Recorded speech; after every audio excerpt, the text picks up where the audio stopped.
Hello everybody, it's Mrs. Gaines and I'd like to read you chapter 20 please. Lily, Robert and the rest of the mechanicals, led by Mrs. Rust, crept along the halls and the corridors of the Professor's house, looking for the entrance to the basement.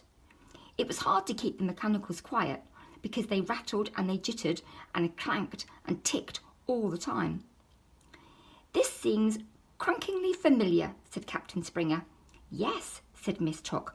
"I think I might have been here before, 10,000 ticks ago, though, to be fair, my memory valves aren't what they used to be." "Click wheels and coat hangers," exclaimed Mrs. Rust. "I believe you're right. We lived here with John and Grace when Lily was knee-high to a toy tin."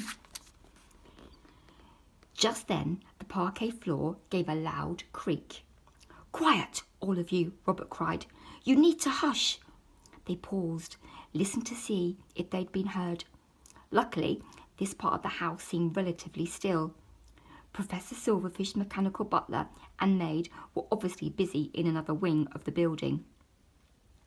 Lily found a staircase that led down, and Mrs. Rust seemed to think that it was the right way to go, so the entire group crept down into the cellar. At the foot of the stairs, Lily stopped. "I remember this too," she whispered. "That's the workshop at the other end." She started down the long subterranean hall, lined with oak panelling. Robert followed her, and so did the mechanicals, jittering and creeping along the wooden floorboards behind them. They came around a curve in the passage, and they found their route blocked by a locked metal door. "This is it," Lily said. She was reaching for a hairpin when Mr. Wingnut stepped forward and wrenched the whole door off its hinges. "There," he said, popping the door carefully against the wall. "No point in taking care with someone's locks and excretions when they're keeping you prisoner." Robert wished the mechanicals had been with them earlier. Save for the shelves of machine parts along one wall. The room they stepped into was large and clinically bare. At the centre of the space, Papa sat at the long workbench, examining half-made device. He stood and he ran towards Lily, but was brought short by a chain around his ankle, fixed to a metal hoop embedded to the floor. Lily rushed towards him as he tugged wearily at the links. "Papa," she said, "we've come to get you out." Then Papa let go of his chain and gave her an enormous hug. Captain Springer reached down and broke the chain about Papa's ankle, and Miss Tock took his arm. John smiled at them both. Then he greeted Mrs. Rust and Mr. Wingnut, and Robert too, shaking his hand. "My friends, you've escaped. But, Lily, I told you not to come back here. It's not safe. You should have run far, far, far away. Found help." "Malkin's gone for help," Lily said. "I had to save you."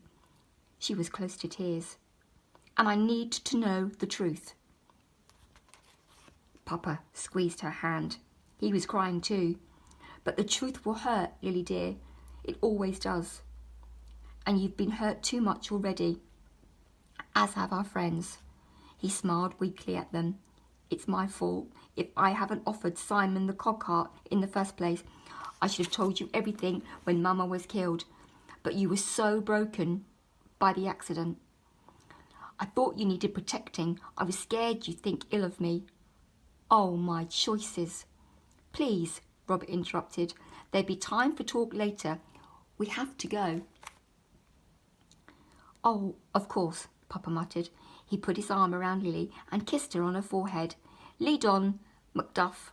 They followed Robert and the mechanicals along the hall. Lily hugged Papa. How could he think she'd be broken after all he's done to save him? "I'm strong, you know," she said. "You can tell me anything." "Yes," Papa agreed, "but maybe I'm the weak one.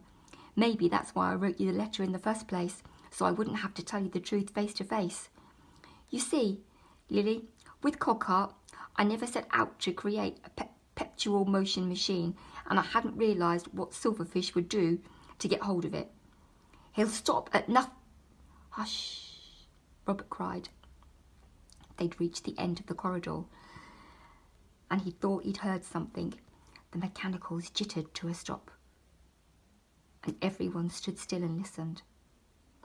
There was a tapping of many footsteps, and suddenly Roach and Mould appeared at the top of the stairs with a motley-looking crew of armed men. "It's the kidnappers," Miss Tock gasped. "And the others from the hunt," Robert added. Lily clung tight to Papa. Her stomach lurched as she recognised the face of the man who'd been in the street outside Robert's shop. "Punch cards and pistons," Mrs. Rust wheezed. "Look like trouble." "We'd best beat a hasty retreat," Captain Springer muttered. He shooed Lily, Robert and Papa back down the corridor, and he and the rest of the mechanicals followed, shambling after them. Lily's eyes darted about. If they went this way, they'd be trapped for sure. Roach and his men had reached the bottom of the stairs. "You mechanicals, step aside," he spat. "We need to recapture Professor Hartman and our prisoners." Mrs. Russ shook her head. "I don't think so."